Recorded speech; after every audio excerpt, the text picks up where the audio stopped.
Senang pada hari ini boleh bertemu dengan jemaat sekalian. Saya biasanya pulang ke Indonesia setahun sekali umumnya.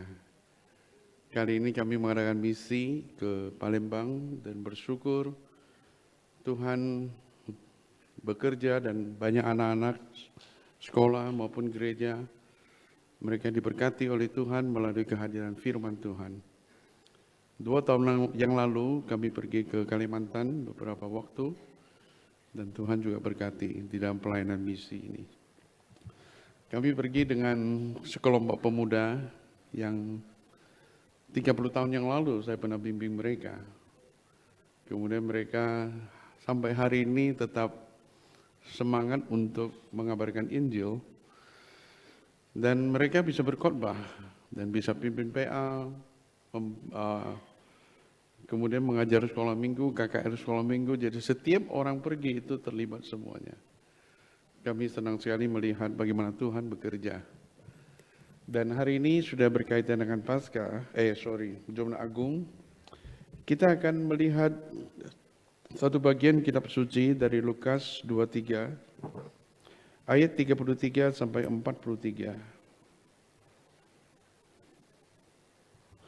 Lukas pasal yang ke-23 ayat 33 sampai ayat 43.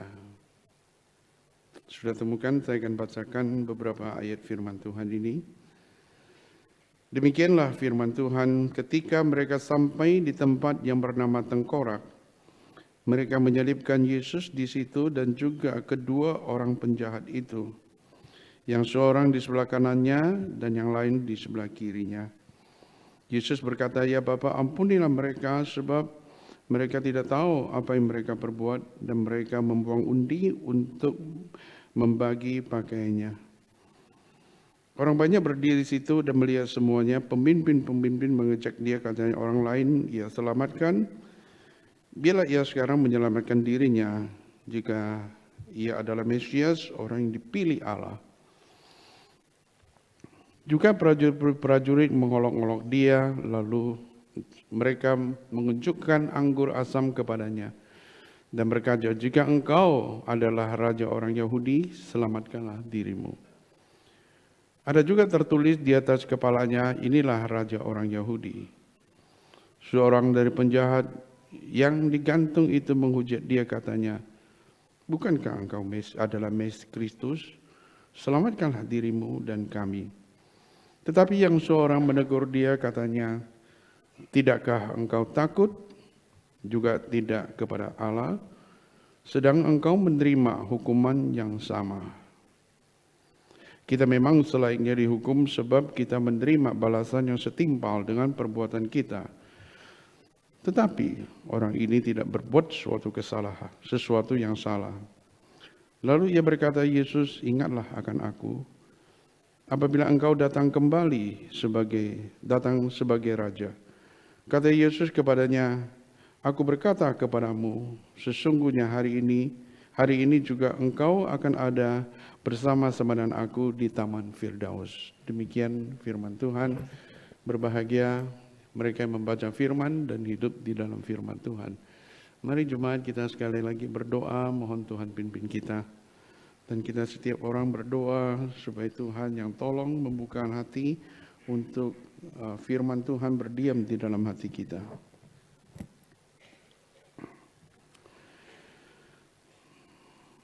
Tuhan, melalui Jumat Agung seperti ini, kami mohon belas kasihan dari Tuhan untuk membukakan hati dan pikiran kami untuk mengerti kasih dan pengorbanan Kristus Yesus, di mana Engkau telah memberikan nyawamu kepada kami, orang-orang yang berdosa, yang tidak layak, orang yang memberontak kepada Tuhan, namun Tuhan bermurah hati kepada kami. Siapakah kami yang Tuhan yang boleh menerima anugerah Tuhan yang besar, namun anugerah itu hadir di dalam diri kami dan kami menerima dengan ucapan syukur. Tuhan tolong kami supaya kami menghormati Tuhan dan hidup yang kudus bagi Tuhan. Dengan demikian hidup kami boleh diperkenan oleh Tuhan dan memuliakan Tuhan seumur hidup kami. Terima kasih segala kebaikan Tuhan. Dan kami berdoa untuk firman Tuhan pada hari ini, Tuhan yang memeriksa hati kami dan menuntun kami supaya kami boleh sungguh-sungguh hidup oleh firman Tuhan dan kuasa firman Tuhan menaungi kami. Kami serahkan jam ini di dalam tangan Tuhan. Biarlah jam yang singkat Tuhan mengubah menjadi momen yang penting di dalam hidup kami, karena Kristus berjumpa dengan kami. Terima kasih Tuhan. Demi Kristus Yesus kami sudah berdoa. Amin. Saudara, Lukas tidak mencatat nama penjahat ini yang bertobat. Bagi Lukas, nama tidak penting. Tetapi apa yang dikerjakan Kristus di dalam diri penjahat ini jauh lebih penting. Masa lalu apa yang dikerjakan oleh penjahat ini tidak terlalu penting, karena pengampunan Tuhan telah menutupi semuanya. Bagi Lukas, saudara melihat bahwa pengakuan daripada penjahat ini bersifat temporer, tetapi mempunyai dampak yang kekal di dalam hidupnya. Oleh sebab itu, saudara, bagi Lukas tidak mencatat nama penjahat ini yang bertobat. Tapi confession, pengakuan penjahat ini merupakan hal yang sangat krusial sekali. Dan bagaimana dia mengenal Tuhan, itu merupakan hal yang jauh lebih penting, karena pengenalan itu mendahului confession. Saudara-saudaraku sekalian, hari ini kita akan lihat dua hal yang saling berkaitan. Yang pertama mengenai pengamatan daripada penjahat ini terhadap sekitar penyaliban Tuhan Yesus.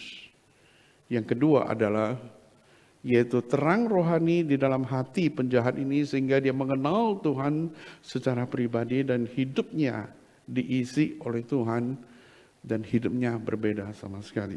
Bahkan Tuhan menjanjikan Firdaus kepada dia, saudara. Saudara-saudaraku sekalian, siapa penjahat ini?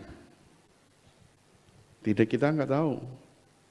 Tapi apakah artinya kata penjahat itu? Di dalam bahasa Yunani, kata penjahat itu terdiri dari dua kata. Kata yang pertama, kako, itu artinya evil atau bad. Yang kedua, ergon. Ergon itu pekerjaan atau ergon itu merupakan sesuatu kelakuan. Jadi kalau kedua kata itu digabungkan, penjahat itu artinya bahwa orang yang melakukan perbuatan yang jahat. Orang yang melakukan perbuatan yang jahat. Mungkin dia adalah pembunuh, mungkin dia adalah perusak, mungkin dia adalah orang yang mengacau keamanan pada saat itu. Mungkin orang yang memang telah menyusahkan banyak orang umum. Oleh sebab itu, orang seperti ini dicari-cari, saudara. Bahkan perbuatan mereka itu sangat-sangat keterlaluan sehingga mereka dijatuhi hukuman mati, yaitu di atas kayu salib. Jadi ini bukan penjahat biasa, tapi penjahat kakap. Bukan penjahat hanya sekedar curi-curian, tetapi penjahat yang sudah melibatkan pembunuhan kepada orang-orang yang mungkin tidak melakukan kesalahan.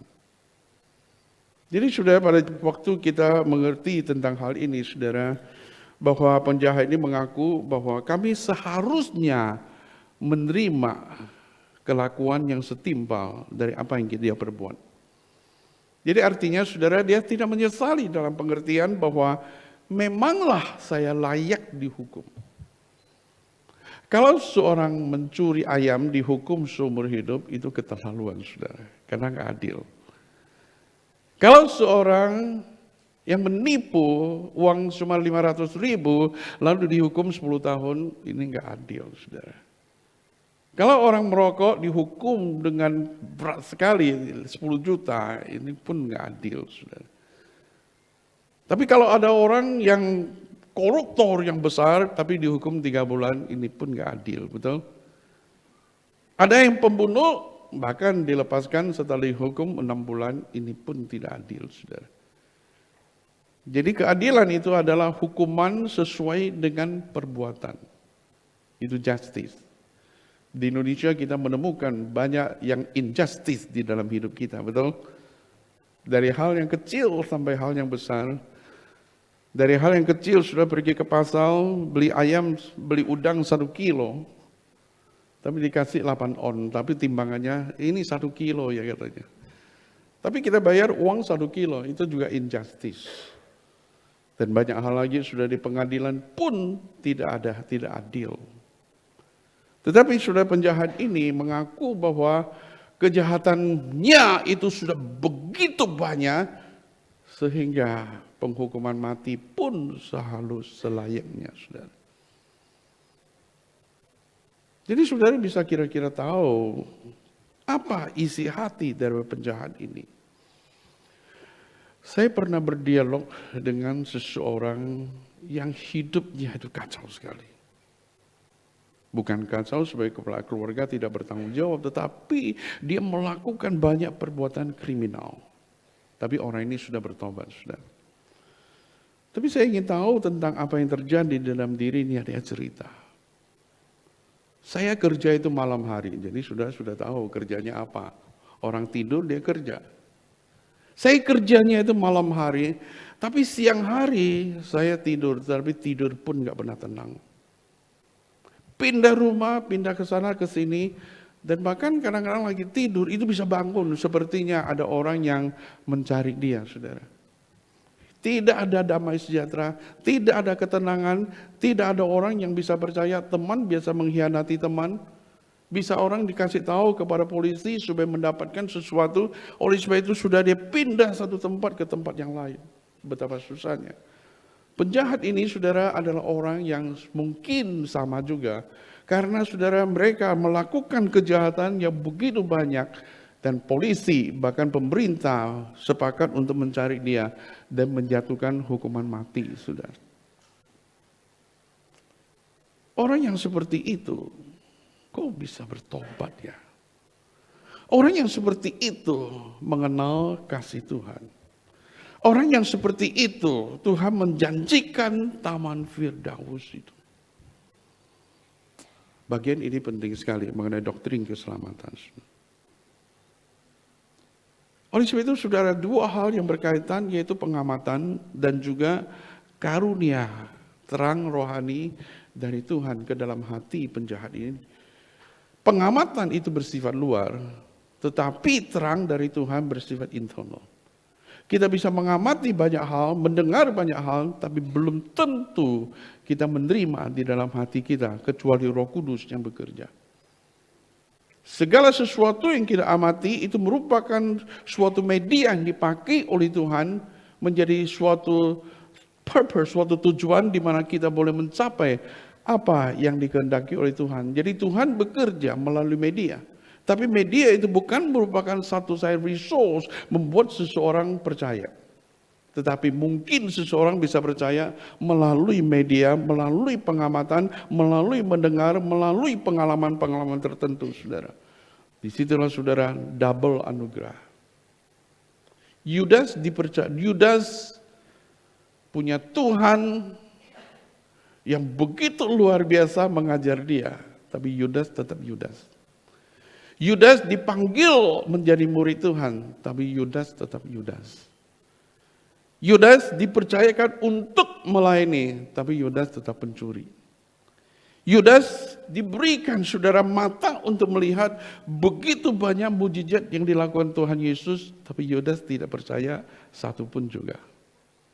Yudas bahkan sudah melihat Tuhan Yesus membangkitkan orang mati Lazarus, tapi Yudas tidak percaya, saudara.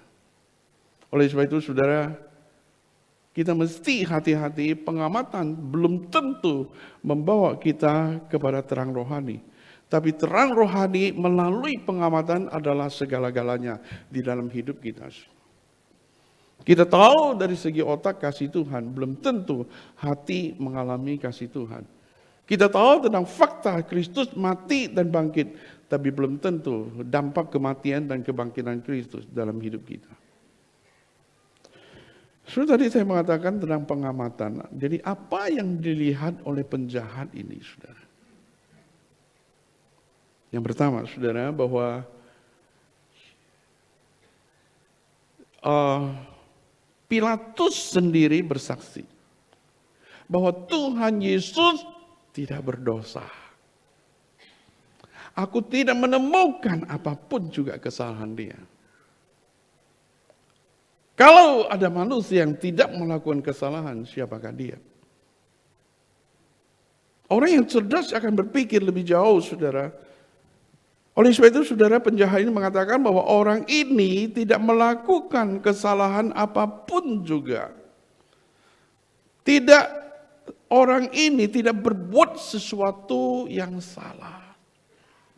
Berdasarkan pengadilan yang memberikan keputusan.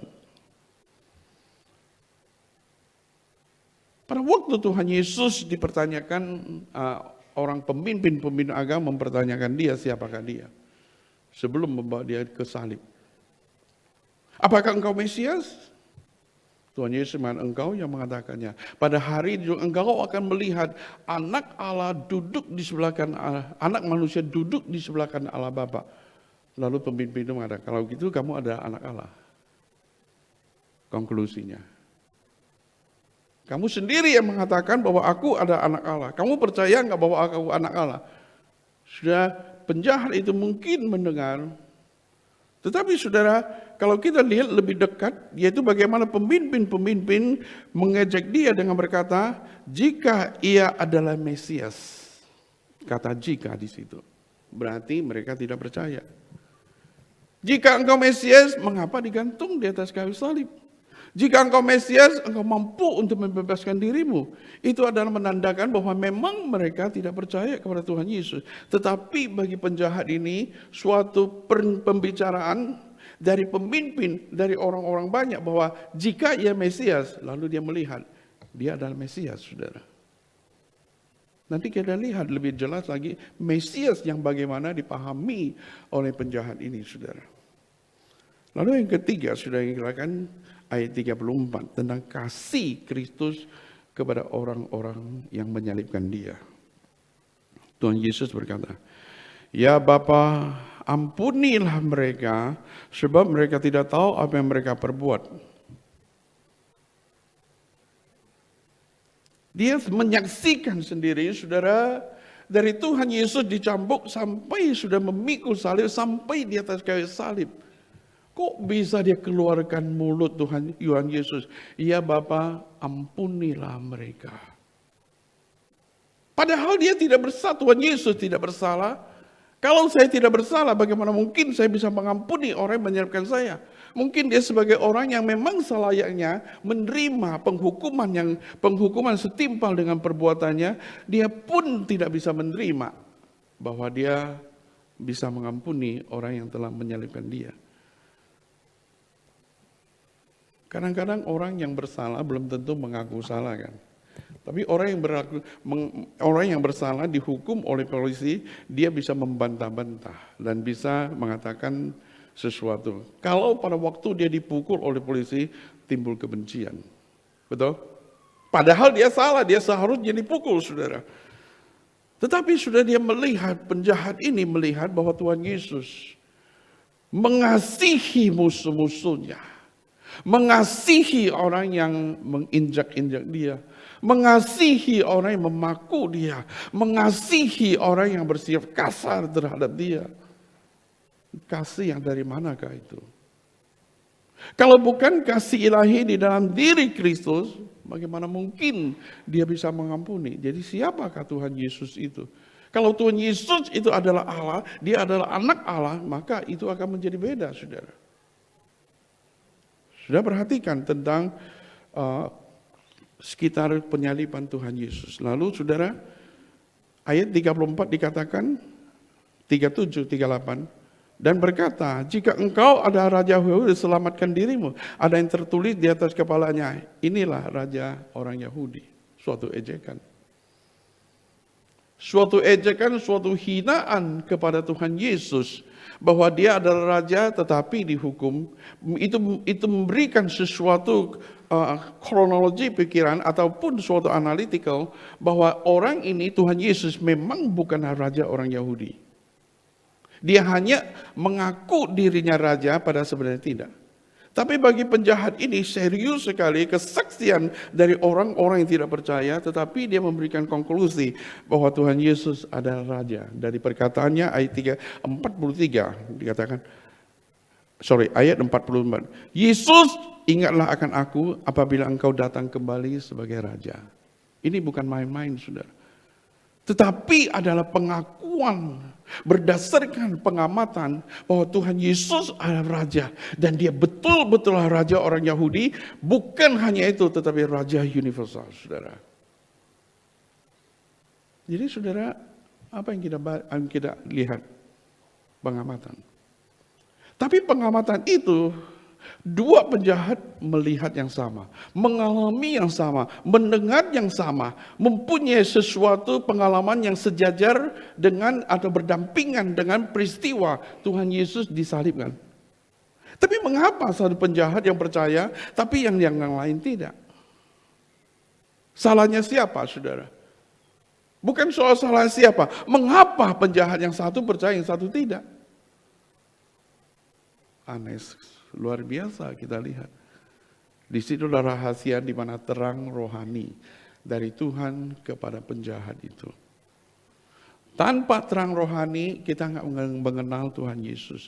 Melalui terang rohani kita melihat lebih dalam lagi siapa Tuhan Yesus, kemudian bagaimana penjahat itu memberikan respon yang tepat terhadap Tuhan Yesus. Jadi saudara perhatikan dari pemahaman daripada penjahat ini tentang Tuhan Yesus.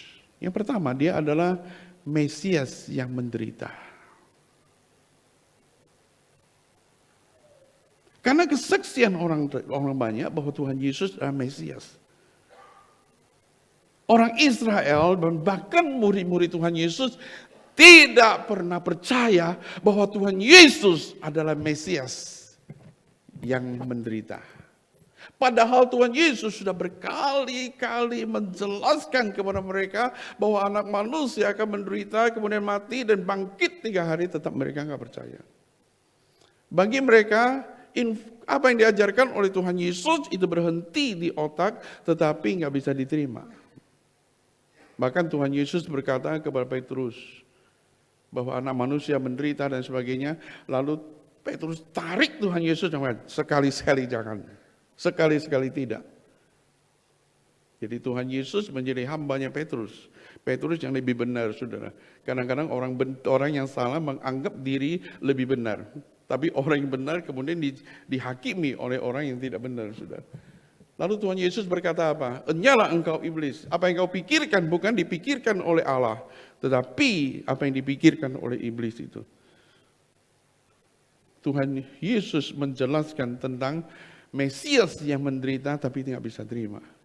Tapi saudara, pada waktu saudara kita lihat bahwa melalui pengakuan daripada penjahat ini, Yesus, ingat aku bilang kau datang kembali sebagai Raja. Nanti kita menjelaskan lagi, saudara. Dia mengerti bahwa Mesias itu adalah Mesias, bukan pemimpin dengan menggunakan senjata perang, menggunakan kuasa politik dan memimpin bangsa Israel melawan pemerintah Romawi, tapi Mesias yang mati dan dan orang yang percaya akan diselamatkan.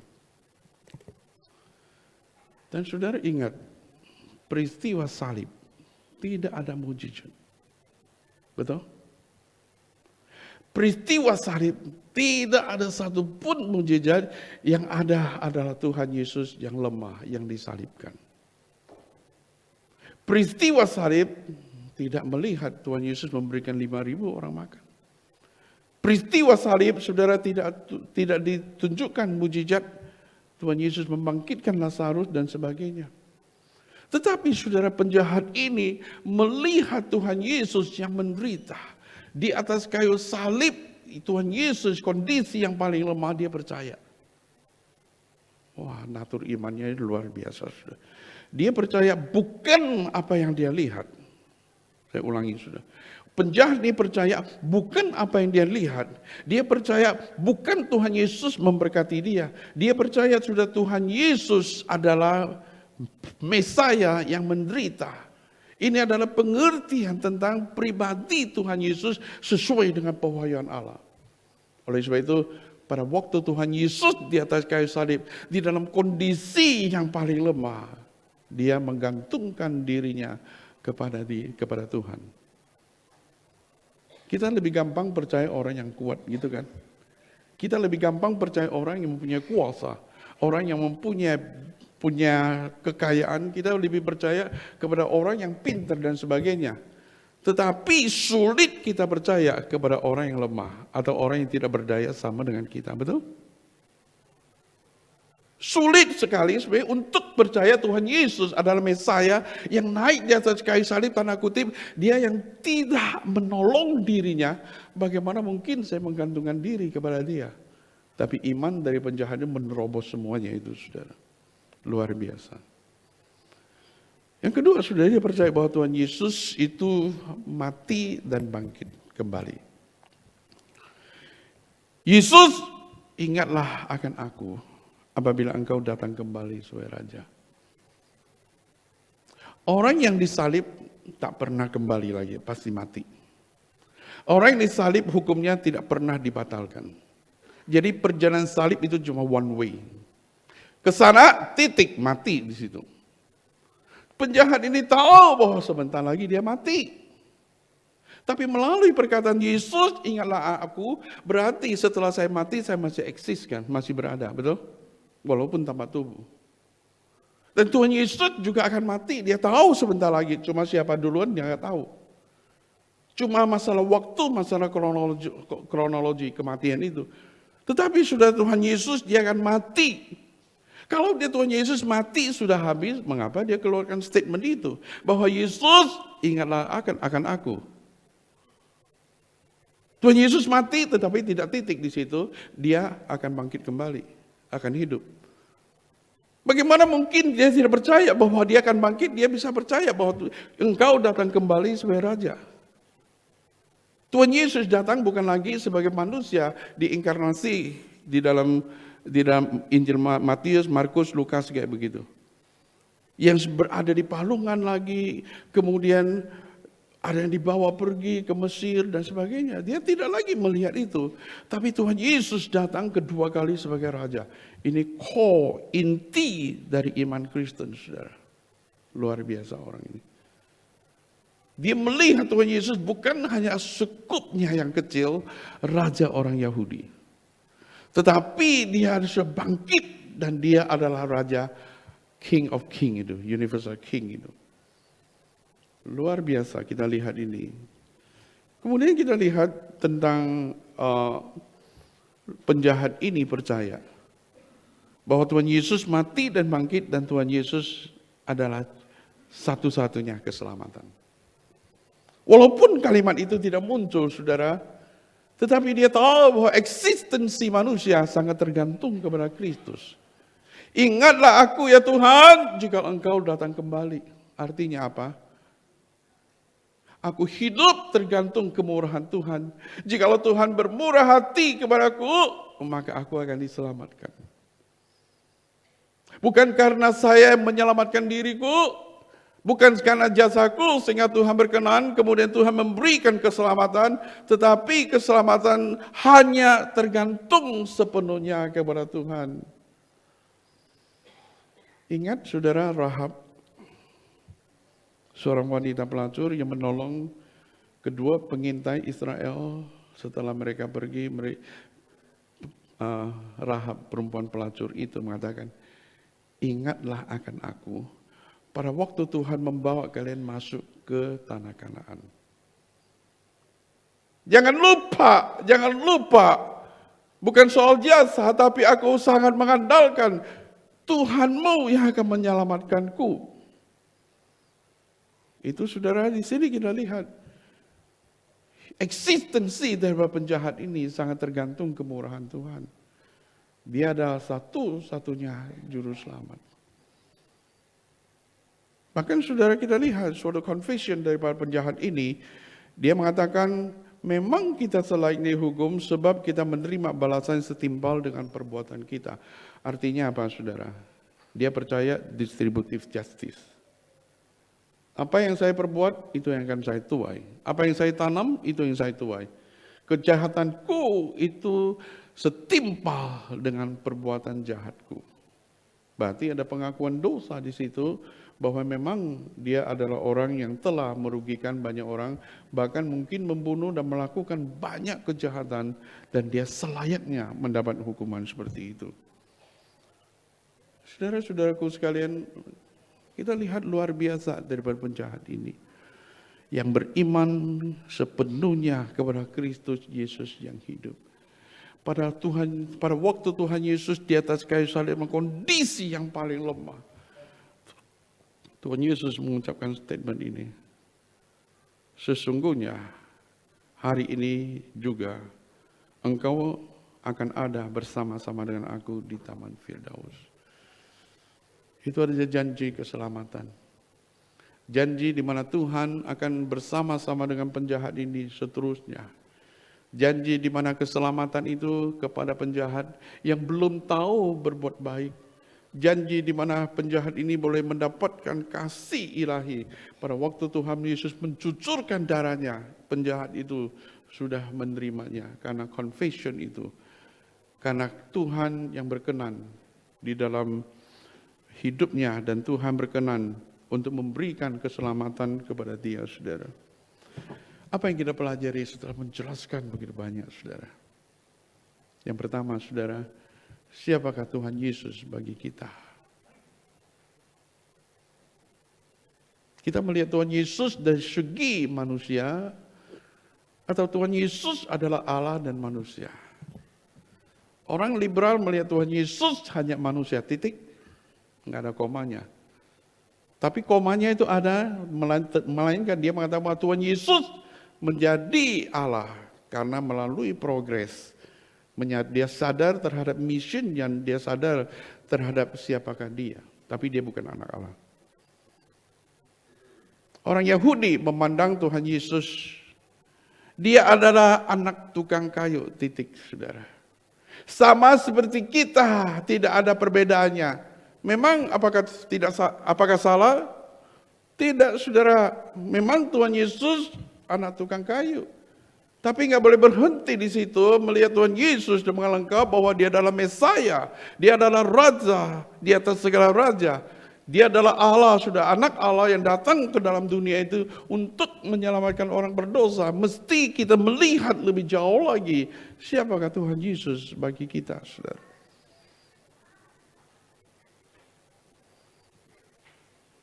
Bagi orang Farisi sudah melihat begitu banyak mujizat, tapi mereka tetap melihat bahwa Tuhan Yesus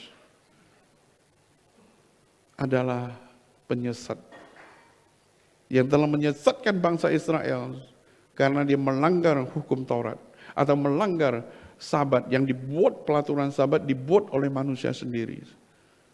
Mereka tidak mampu melihat, saudara, sebenarnya siapakah Tuhan Yesus. Tapi penjahat ini sudah mengamati Tuhan, siapakah Tuhan Yesus. Dia lebih dalam lagi, saudara, bahwa dia menerima pribadi dari Tuhan Yesus ke dalam hidupnya. Dan dia mengenal dengan tepat, saudara, siapakah Mesaya. Lalu timbul confession. Dari hati terlebih dahulu terbuka untuk Tuhan, kemudian muncul pengakuan.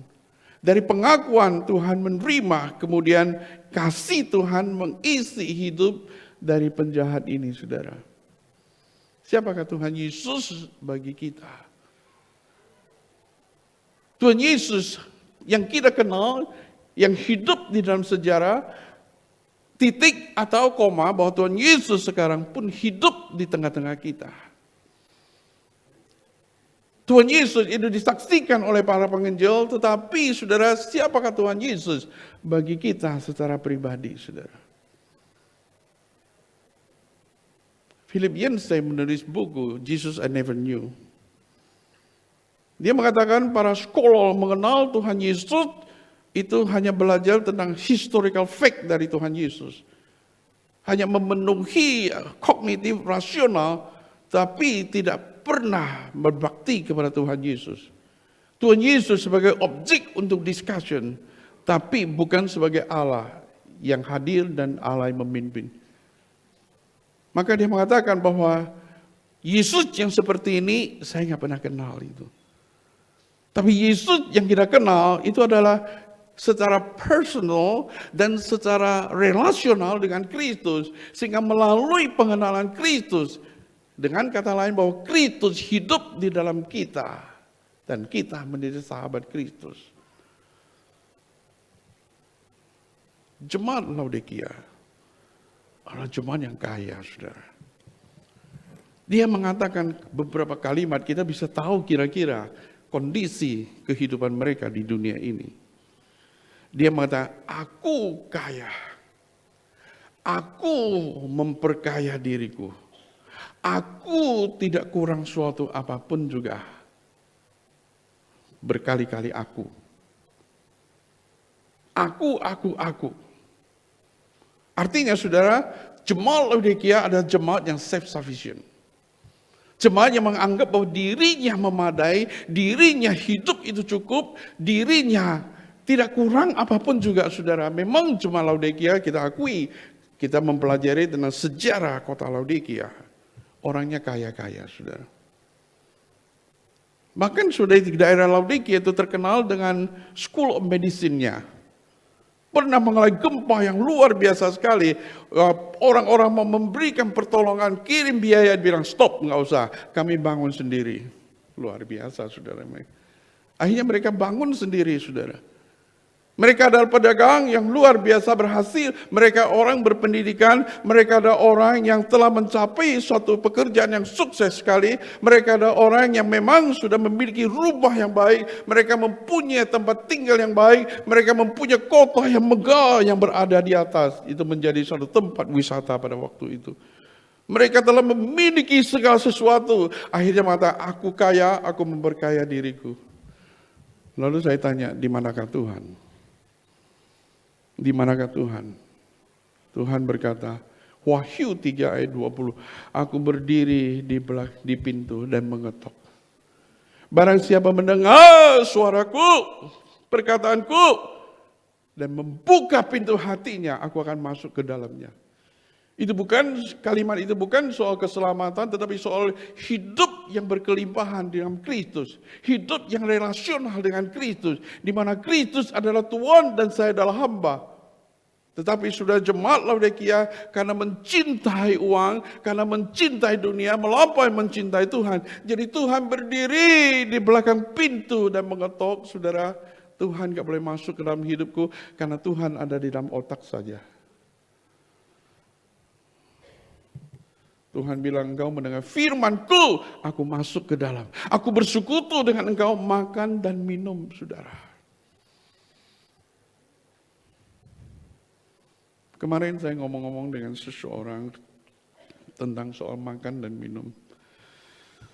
Saya bilang ada orang yang undang kita makan. Dan orang ini berpendidikan, orang punya nama, punya itu dan sebagainya. Dan dia menghargai kita kan. Dan makan minum itu adalah dia mengenal siapa kita. Dan kita itu sahabat dia. Sehingga boleh makan minum. Dan saya bilang, Tuhan Yesus makan minum dengan kita. Siapa kita ini saudara? Kita ada orang berdosa seperti penjahat ini. Tetapi Tuhan duduk, tinggal diam dan makan minum dengan kita. Artinya Tuhan sahabat kita saudara. Tuhan itu berdiam di dalam diri kita. Dia adalah Tuhan dan kita adalah hamba. Suatu saat saya berbicara dengan seorang majelis di satu gereja. Dia bilang, Pak Yonatan kenal gak si A ini? Oh saya kenal, saya bilang. Si A ini gak perlu Tuhan kok, dia bilang. Oh saya jadi ingin tahu kenapa gak butuh Tuhan. Dia mah kaya raya, dia bilang. Dia punya pabrik, anaknya sekolah di Amerika. Dia punya apa, rumahnya besar, punya ini, punya itu. Makan berapa generasi pun gak habis. Jadi dia gak butuh Tuhan, gak ke gereja pun gak apa-apa. Kalau doa sama Tuhan, kirim uang itu mesti terlambat saudara. Kalau pakai sendiri lebih cepat. Jadi nggak butuh Tuhan dia bilang. Saya pikir apakah memang kayak begitu? Apakah orang yang kaya nggak butuh Tuhan? Apakah orang yang miskin saja yang butuh Tuhan? Enggak juga, saudara, banyak orang miskin nggak butuh Tuhan kok, ya kan? Tetapi Abraham itu juga kaya, Ishak, Yakub, tetapi hidup dengan Tuhan. Ayub juga sama seperti itu, saudara. Lalu saya pikir, saudara, apakah karena saya mengenal Tuhan, beribadah kepada Tuhan, karena saya membutuhkan sesuatu dari Tuhan, kalau semuanya sudah terpenuhi, saya nggak butuh Tuhan. Kalau begitu, Tuhan itu hanya sebagai alat untuk mencapai kehendak kita. Celaka, saudara. Dan saya waktu mempelajari kitab Ayub, dan saya confirm iman yang seperti itu adalah diabolic faith. Iman yang juga diakui oleh iblis itu. Coba kita baca kitab Ayub.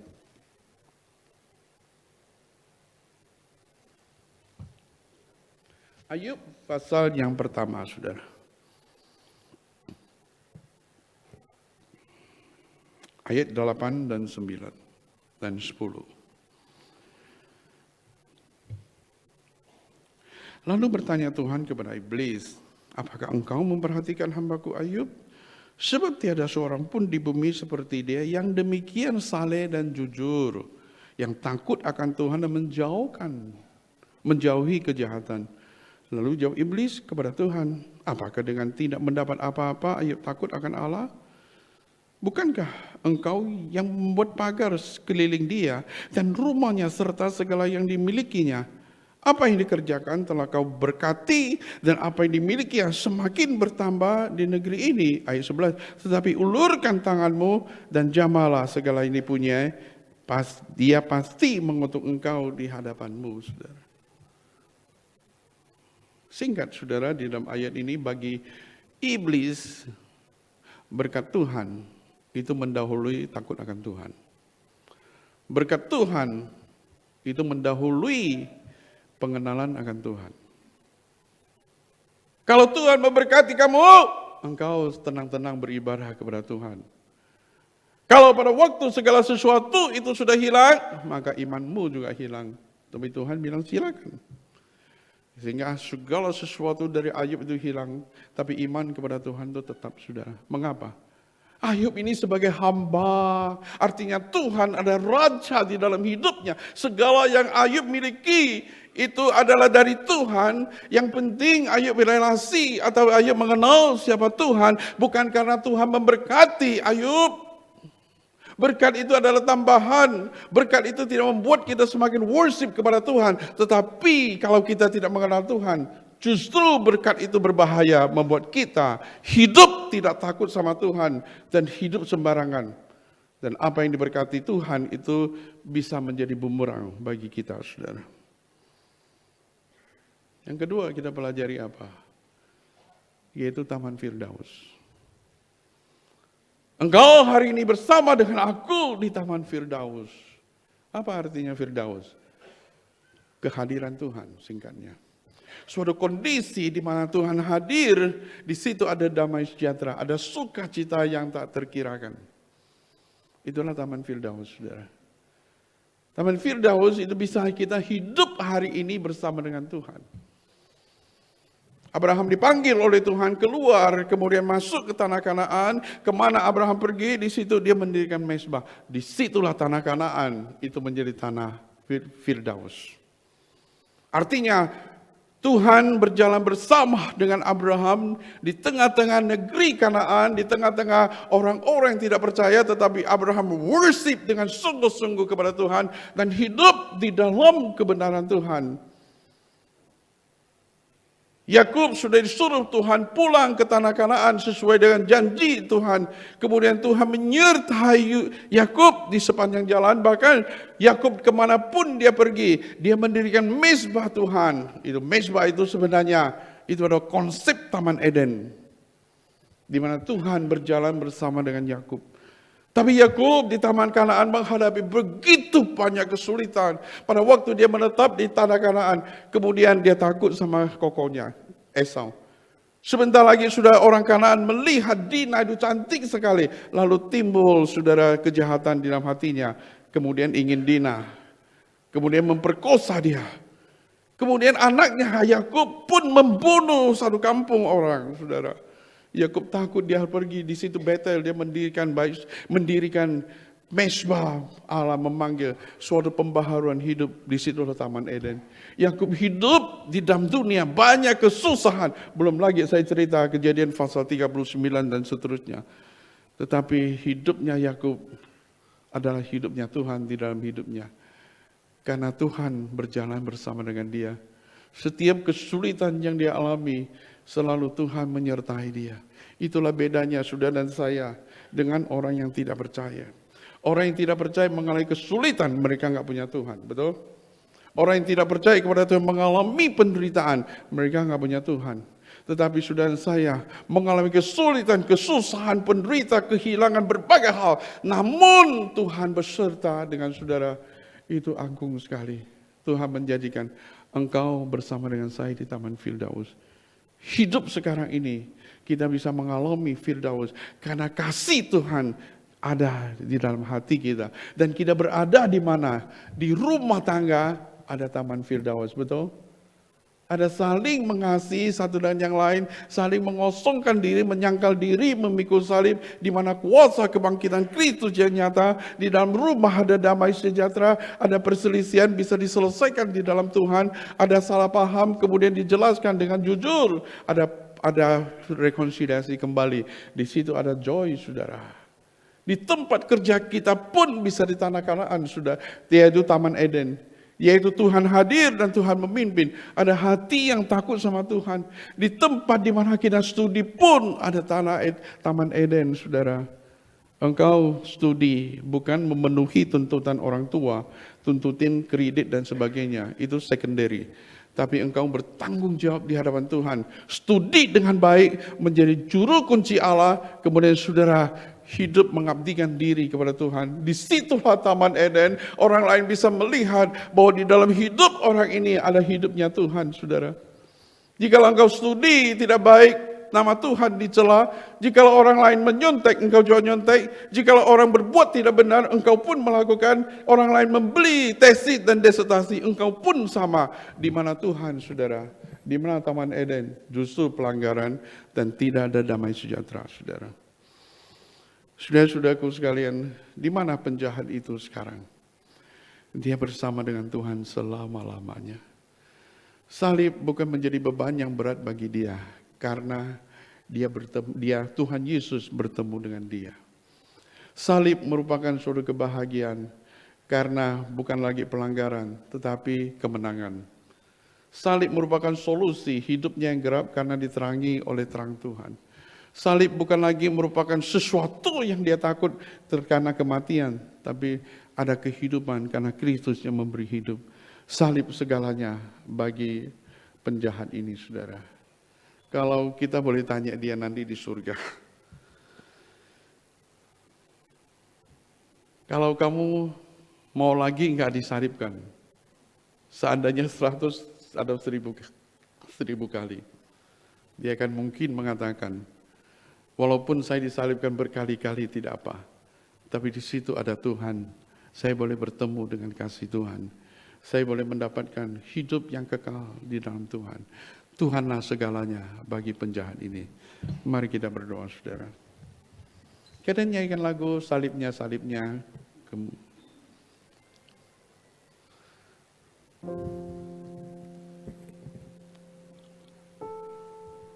Kita nyanyikan pelan-pelan lagu ini biar kemuliaan salib bersinar di dalam diri kita seperti para penjahat ini mengalami salib Tuhan dan kuasa Tuhan untuk mengubah hidupnya.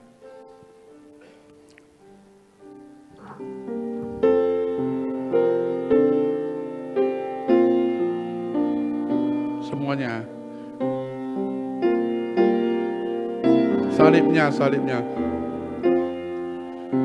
Salibnya, salibnya, selama mulia, dosaku disucikan oleh darah Yesus. Sekali lagi, salibnya, salibnya, selama mulia, dosaku disucikan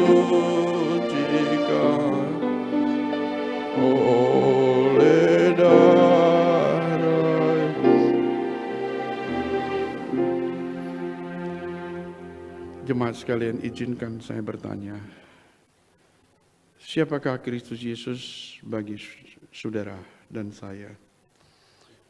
Bagi penjahat ini, Kristus adalah segala-galanya.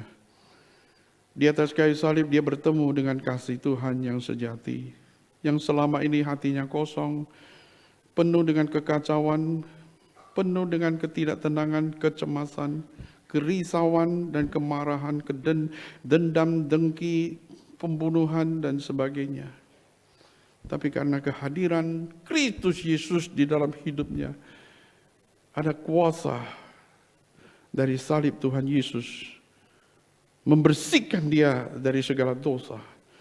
Ada cinta kasih Kristus yang murni di atas kayu salib mengisi hidupnya. Di manakah penjahat ini sekarang? Dia bersama dengan Tuhan Yesus di Taman Firdaus. Suatu tempat yang bahagia, itu adalah surga. Suatu tempat di mana Allah berkemah di situ. Suatu tempat Allah hadir selama Tuhan adalah Raja dan dia adalah anak Raja. Tuhan memiliki dia memiliki Tuhan selama-lamanya. Izinkan saya bertanya, apakah sudah pernah mengalami kasih Kristus yang mengubahkan itu? Apakah sudah pernah mengalami kasih Kristus seperti penjahat ini? Apakah sudah mengalami transformasi oleh kasih Kristus seperti penjahat ini? Apakah hidup saudara pada saat ini menjadi kacau karena engkau enggak punya kasih Kristus? Atau hidup serupa dengan dunia? Atau hidup saudara penuh dengan kegelapan di dalam hati dan kekacauan sehingga saudara tidak melihat titik terang di dalam hidupmu? Penjahat di atas kayu salib, detik-detik terakhir hidupnya di dunia ini, dia mendapatkan kemurahan Tuhan yang luar biasa.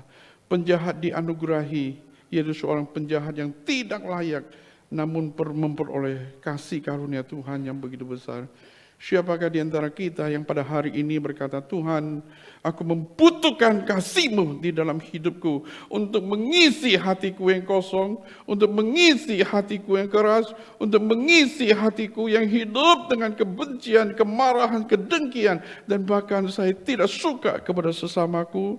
Saya mencintai dunia, tetapi aku membutuhkan kasih Tuhan untuk hidup saya. Siapa yang di antara kita yang berkata demikian? Engkau acungkan di hadapan tangan di hadapan Tuhan. Saya mau berdoa untuk saudara, mohon Tuhan pimpin di dalam hidup saudara.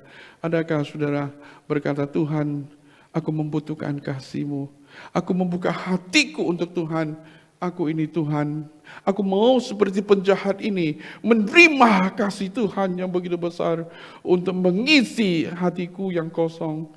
Adakah orang yang berkata demikian? Engkau acungkan tangan di hadapan Tuhan. Saya mau berdoa untuk saudara, kiranya kasih karunia Tuhan memenuhi hati saudara. Adakah saudara? Engkau acungkan tangan dan saya agak tinggi sedikit supaya saya bisa melihat dan saya bisa tahu saudara. Siapa di antara kita? Puji Tuhan. Puji Tuhan yang di atas. Puji Tuhan.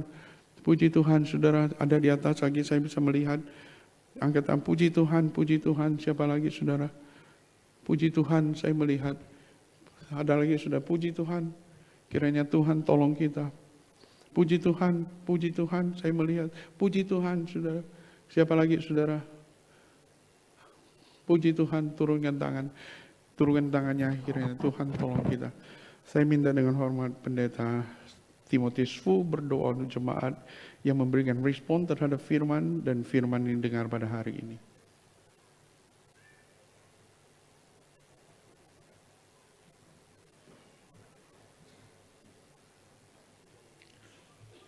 Mari kita berdoa. Tuhan, kami berterima kasih pada pagi ini Engkau melawat kami melalui firman-Mu. Kami bersyukur kembali kami diteguhkan bahwa Engkau mengasihi kami melalui Yesus mati bagi kami di kayu salib. Kalau orang jahat di samping Yesus yang disalib boleh diampuni, setiap kami juga akan mendapatkan pengampunan yang sama kalau kami percaya. Kami berdoa bagi saudara-saudari kami yang hari ini punya kerinduan untuk kembali membuka hati, mengizinkan kasih Yesus, mengisi, meneguhkan, dan memberikan kekuatan sehingga mereka sungguh boleh hidup di dalam kasih Kristus dan boleh mengalami pengampunan sekali lagi. Terima kasih Tuhan. Kami berdoa bagi setiap saudara-saudari kami, baik yang mengangkat tangan maupun yang tidak mengangkat tangan tapi sudah kembali meneguhkan iman ke dalam tangan Tuhan. Demi nama Tuhan Yesus kami berdoa. Amin.